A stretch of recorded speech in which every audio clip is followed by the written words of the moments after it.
Mangroves provide tremendous value to humanity through a range of cultural, economic, and ecosystem services. Mangroves are found in tropical and subtropical coastal communities across the world, particularly in Australia, Central and South America, Africa, Southeast Asia, and some parts of the Middle East. Mangroves have been used by coastal inhabitants for centuries and are still an important cultural and economic resource for many developing countries. For example, subsistence communities in the Pacific Islands have traditionally used mangroves for fishing, firewood, and the construction of houses and boats.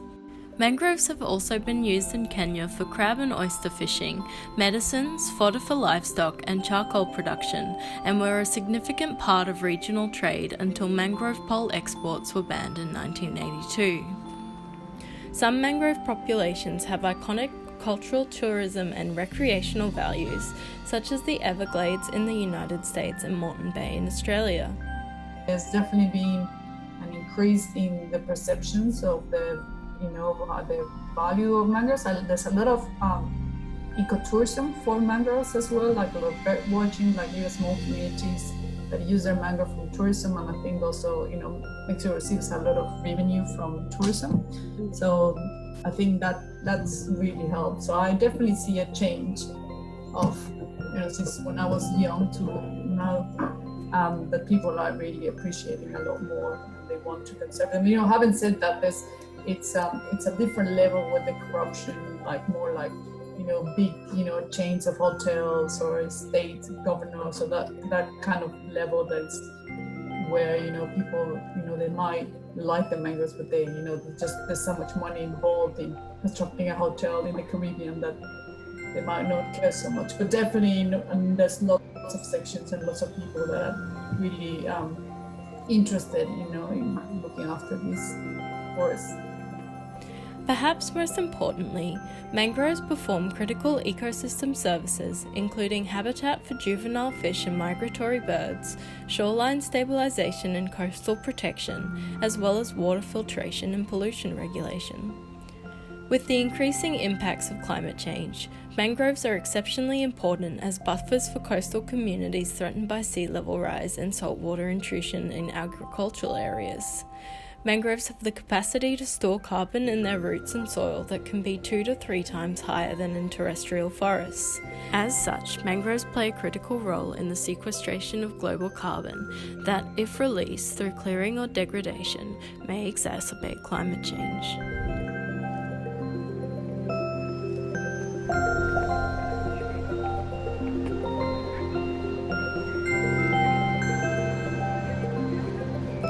Mangroves have among the highest rates of deforestation of any forest ecosystem. Between 20 and 35% of mangroves globally have been lost since 1980, and rates of loss may be as high as 8% per year in some developing countries.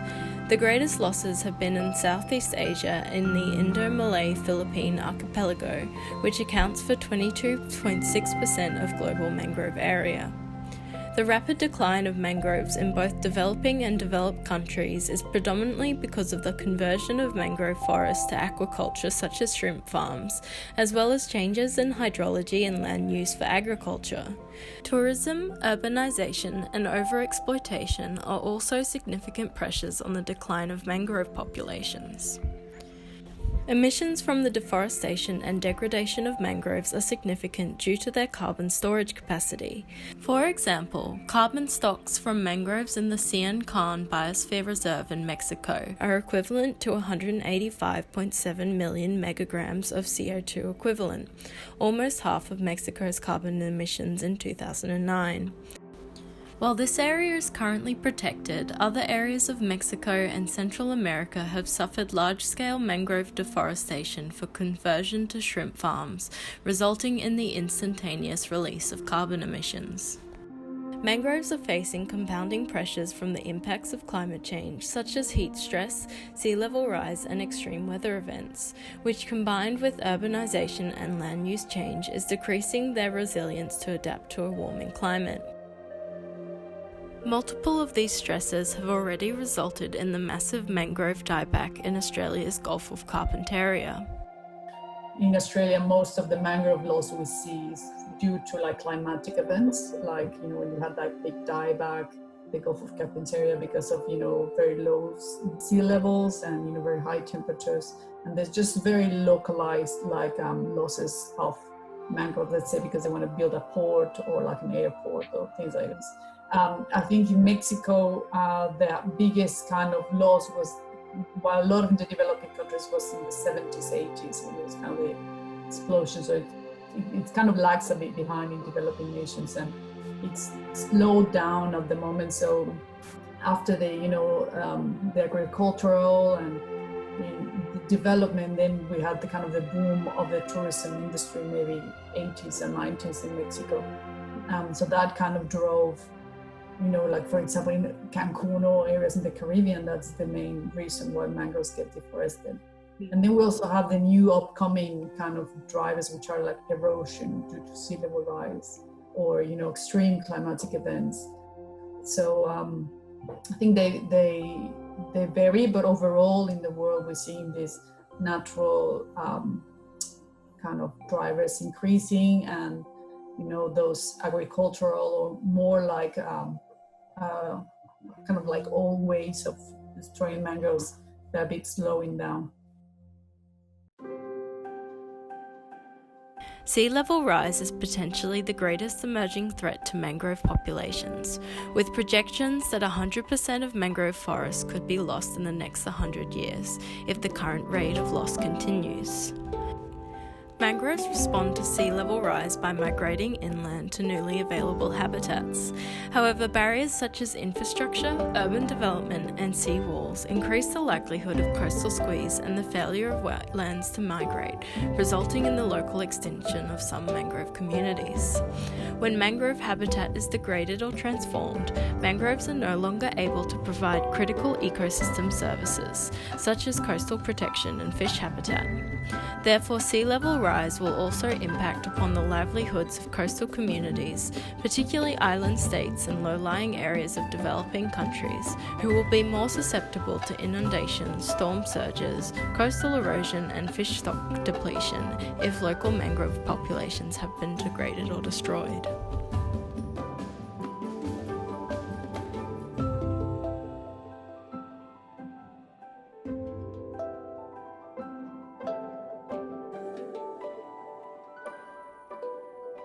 There are a range of mechanisms available to reverse current rates of decline in mangrove populations and incentivize their conservation in developing and developed countries. New financial instruments such as biodiversity offsets and carbon credits aim to provide a market-based solution to address the climate crisis and biodiversity decline, whilst also integrating smallholder farmers in developing countries into global carbon markets. This idea of having the services that mangroves provide embedded within financial mechanisms sounded really interesting, that for the first time we were able to get, people will get financial gains for protecting, you know, nature. The carbon sequestered in vegetated coastal ecosystems that is recognized on international carbon markets is known as blue carbon. Blue carbon essentially is the safe storage of the carbon dioxide in the atmosphere into coastal ecosystems. Blue carbon is an effective tool in reducing anthropogenic emissions due to the high carbon sequestration capacity of mangroves and other coastal ecosystems such as seagrass. Blue carbon provides a strong economic and environmental argument for the conservation of mangroves. This is particularly important for developing countries that lack sufficient resources for the conservation and management of mangroves and rely on deforestation for economic development. Carbon dioxide is a natural resource like anything else, like gold, like oil, and it's just a perspective change, because at the moment we're thinking of it as a problem in the atmosphere and it costs us money. Well, what if we thought of it a little bit differently? What if we thought of it as a gold mine up there, and that the storage is like storing heaps of gold bricks, and those gold bricks represent nature itself, the mangroves, the restoration of mangroves, the restoration of oceans and corals, the restoration of soils and forests, and that regeneration of nature is essentially our gold mine. Many developing countries in Central America and Southeast Asia possess large mangrove populations, so accounting for the sequestration of blue carbon and trading it in carbon markets could provide revenue for these countries whilst also protecting their mangroves from further degradation. However, integrating blue carbon into global markets in order to incentivize mangrove conservation needs to be accelerated to counter the negative effects of climate change on the sequestration of blue carbon sinks due to sea level rise. Governments in Australia and developing countries need to prioritise scientific research into blue carbon accounting methodologies so that blue carbon can be economically viable on the carbon market. There's very small areas of mangroves, and those mangroves are becoming very susceptible to climatic changes as well, such as droughts and the heat stress. So there's huge pockets. I don't know if you know, but there's huge pockets in Western Australia and Northern Territory which are just becoming heat stressed, and they're dying. So to find ways to reverse those type of changes, to protect those coastal ecosystems somehow. And that is crucial for not only climate change, but also the next step in carbon farming. Pilot projects such as the Vivanco Blue Forest on the Kenyan coast provide a good example of community-led restoration and management of mangroves for blue carbon, which will earn $30,000 per year and provide economic benefit to the community through purchasing equipment for the hospitals and increased accessibility to drinking water.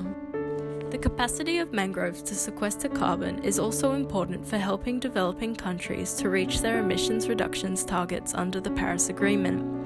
Many countries with large areas of mangroves and high rates of deforestation, such as Mexico, Brazil, Colombia, and Costa Rica, do not currently account for mangrove forests in their national carbon inventories, which track their progress towards reaching the intended nationally determined contributions for emissions reduction.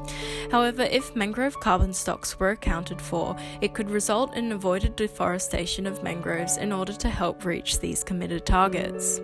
For example, Mexico has stated that to meet its emissions targets, it will prioritize policies that have the greatest and least cost potential for reducing emissions and that generate co-benefits in health and well-being of the population, including the conservation and recovery of coastal and marine ecosystems such as mangroves.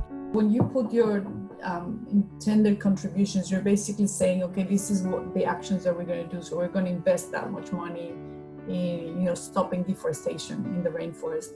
So if you don't account for mangroves, that means basically they missed out on any projects of conservation. And because mangroves are very rich in carbon, that means that protecting a little bit of mangroves would be the same cost and a lot more benefit than protecting a big area of, shrubland. So just including them in DCs and doing the wetland inventory, it's just kind of changed that, allows all that money to flow into conservation and restoration projects. Therefore, the conservation and restoration of mangrove ecosystems would not only help Mexico to achieve its targets for lower cost abatement strategies, but will also contribute to mitigating climate change. It is also important that future options for mangrove conservation consider global governance and domestic planning for the management of mangrove ecosystems. There are multiple international conventions and programs designed to protect mangrove habitats, such as Ramsar, the International Convention on Wetlands of International Importance, and REDD+, the Reduced Emissions from Deforestation and Forest Degradation. However, to reverse current rates of decline, better legislation at a domestic level and international governance for mangrove conservation is required, as well as community education, baseline surveys, and monitoring to improve the capacity of local communities to sustainably manage their mangrove populations. Mangroves have a significant place in the global environment because of the ecosystem services they provide, their cultural and economic value to developing countries, and their capacity to draw down greenhouse gases from the atmosphere. However, the rapid decline of mangrove populations globally due to land use change and coastal development is threatening their ability to survive emerging climate change impacts such as heat stress and sea level rise. In order to reverse rates of decline and preserve valuable valuable ecosystem services, governments and communities in developing and developed countries should prioritize the conservation of mangrove forests through mechanisms such as blue carbon, carbon accounting, and improved global governance. These actions have the potential not only to save mangrove forests, but to help mitigate climate change and provide sustainable economic growth for developing countries.